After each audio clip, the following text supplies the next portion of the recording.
Hi, I'm Don from DonDronesOn. A number of folks have asked me to comment on a drone incident that occurred at the Ottawa airport, where a drone pilot was fined for contravening several regulations. Now, while the incident took place in December of 2022, 7 months passed, in Transport Canada's glacial time frame, that was about 3 seconds ago. So at this point, there is no official information publicly available. But I'll share what I know based on what's out there.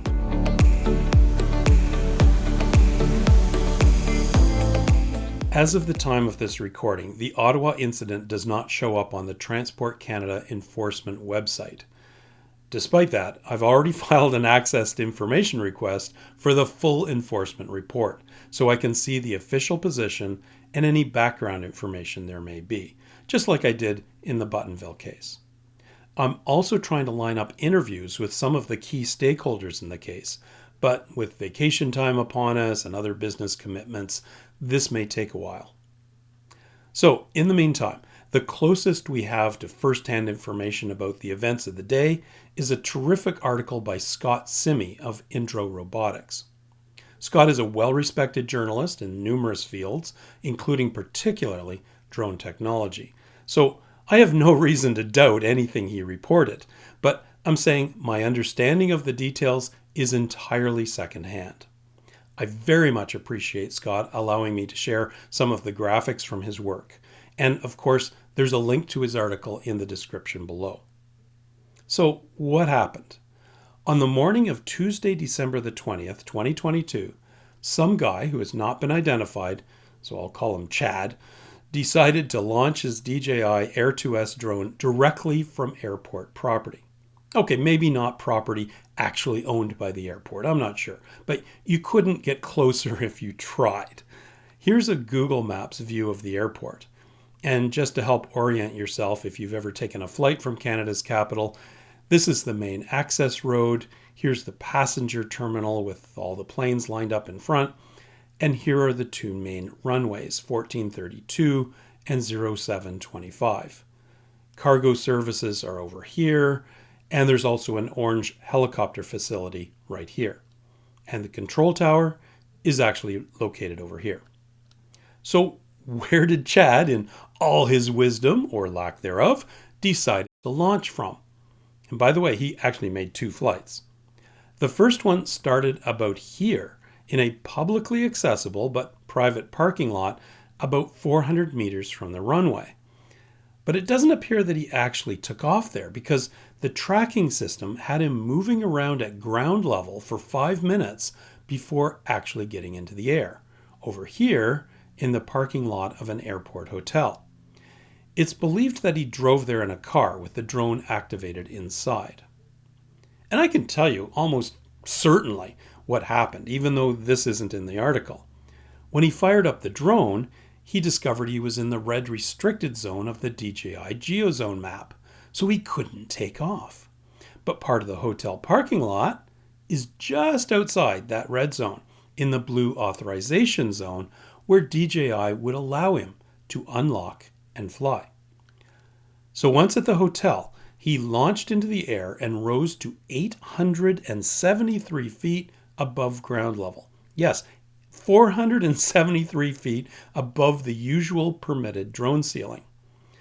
And in case you're wondering, the 2 hotels in this location didn't give him any extra advantage from a ceiling perspective. They're both only 8 stories high, with roofs less than 100 feet above ground level. The blue line on this map, courtesy of Indro Robotics, is where he was tracked. And at this snapshot, when the drone, this green icon here, was at 873 feet, there was a helicopter maneuvering right here. That's what the blue H is. Now, it doesn't say what the altitude of the helicopter was, but given that it was either landing or taking off, it couldn't have been terribly high. So a close call. After a 17-minute flight, he landed. An hour later, at 11:35, Chad launched again from the hotel parking lot. This time, he was in the air for only 7 minutes and got up to 507 feet. 1 minute into his flight, an Air Canada Jazz aircraft, something like this one, landed on runway 25. Here's a shot from the drone detection system, courtesy of YOW and Indro Robotics. Here's the drone, and here's the incoming flight. Another close call. That said, the DJI geofencing system probably saved the day here. You can see both his flights, aside from the part where he was driving around over here, were in straight lines, right along the edge of the red restricted zone. So he was probably trying to fly closer to the airport, but kept bumping into the geozone like a bumblebee at your window. Scary. But hang on, where did this tracking data come from? Well, it turns out the Ottawa airport has been running a drone detection pilot project for the past 2.5 years. Indro Robotics, the company Scott Simi works for, supplies the core technology for this program.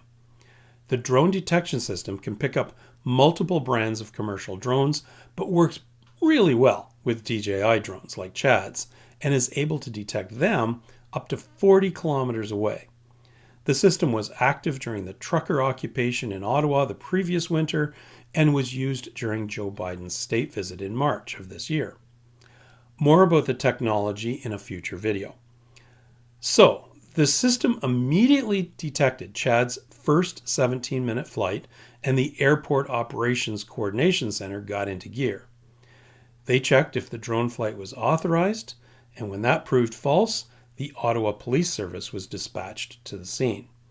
The police have a team right at the airport, but by the time they arrived, Chad had packed up and was gone. When he made his second flight an hour later, however, everyone was ready. The detection system pinpointed his exact location, and a police cruiser was on site. The police approached Chad, sitting comfortably in his car, and ordered him to land immediately, which he did. Caught red-handed. His defense was allegedly that he didn't know he couldn't fly a drone at the airport. Right. And it's no surprise, by the way, that he was in his car. I checked the weather for December 20th.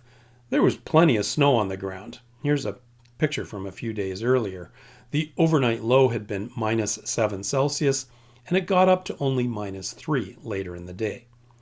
The Air2S is rated down to 0 Celsius. Transport Canada enforcement ended up charging Chad with 7 violations of the drone regulations, shown here in the context of the Buttonville police drone collision situation. Watch my previous video for how that all worked out. So first of all, his drone wasn't registered and he didn't have any RPAS pilot certification. So there were 2 violations immediately. He had failed to do a site survey, which would have indicated that his flight was unsafe.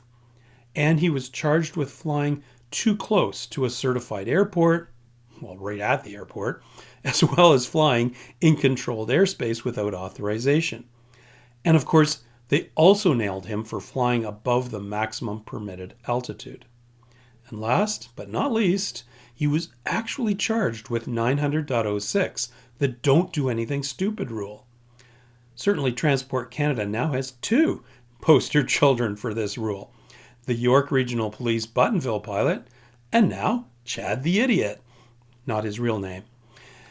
Individual fines were doled out for each of the 7 violations, with weird amounts, $370.50 for some, and $456 for others. Hopefully the full enforcement report, if and when I receive it, will explain these amounts. The total bill was $3,021.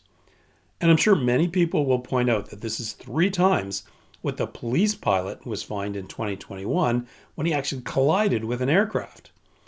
But this certainly is not the only time people have been charged over $1,000. Just check out my video on drone fines for more examples. So what can we learn from all this? Well, first of all, if you're going to fly a drone, you better know the rules. And this isn't hard. If Chad had spent 8 minutes watching my introduction to the Canadian drone rules video, 8 minutes, he would have been aware of every single one of the 7 rules he violated, and more, and would have saved himself $3,000. Second, Even though the DJI GeoZone system isn't perfect and doesn't align with various Canadian drone keep-out zones, it does warn you in a lot of cases that something might be up, and this should motivate you to check into the legality of your flight using any of the proper tools like Drone Pilot Canada or the NRC Drone Site Selection tool. There are certainly many other learnings from this event, but I'll leave you with this third one. Drone detection systems are in use in Canada around sensitive locations like airports. They work, and they're only going to get better and more widely deployed. And this is irrespective of the American remote ID system or related regulations. This stuff is picking up both the electronic and acoustic signatures of our drones today. So if you think you're flying with no one watching, think again. This is not an example of government overreach, rather a good example of technology and process being applied to keep us safe from fools and bad actors. I'm glad Chad got caught. His idiotic actions could have caused a very serious accident with potential loss of life.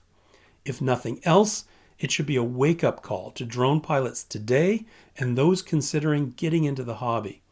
Learn the rules and learn how and where to fly safely. The Drone Pilot Association of Canada, my own YouTube channel, and Transport Canada have many free resources to help you. Please check them out before you fly your drone. Safe and happy flying.